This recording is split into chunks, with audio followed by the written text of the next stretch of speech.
Se qualcuno avesse avuto dei dubbi sulla vera fattibilità della promozione del Real Bardolino o sul fatto che la compagine del presidente Marcello Battistoli avesse reagito male al cambio di panchina, forse questo ultimo mese ma soprattutto negli ultimi 5 giorni, è stato sicuramente smentito.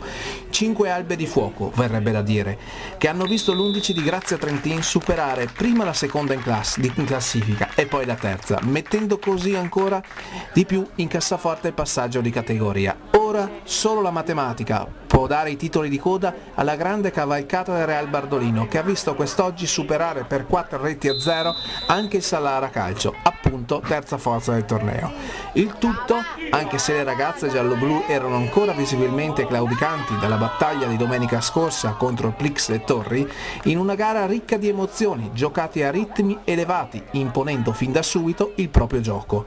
Pronti, attenti via, e già al 10° ecco la brava Rizzi dalla sinistra a pescare di precisione la corrente Campostrini, che ringrazia e realizza da sottorete il vantaggio ospite. Raddoppio che non tarda e giunge puntuale al 17° con Divina, che insacca in mischia. Ancora la Divina di casa a siglare la terza rete, ma questa volta è la migliore in campo Deborah Mascanzoni a dare il do all'azione, grazie anche alla complicità di Bianchini, che vede nella puntuale, come sempre Divina, un essenziale punto di chiusura per la terza rete del Real Bardolino al 41°.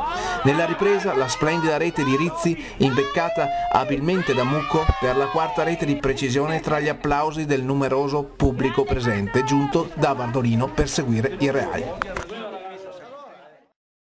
È finita la partita e Bardolino che vince anche in quel di Salara per 4-0 e si candida alla volata finale proprio come vincitrice, forse facendo tutti gli scongiuri necessari.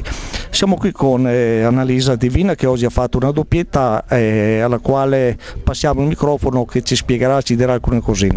Sì, sono molto contenta di aver fatto 2 gol, grazie ovviamente al supporto di tutta la squadra, e speriamo di continuare così. Mancano ancora 3 partite, la prossima domenica è ancora altrettanto importante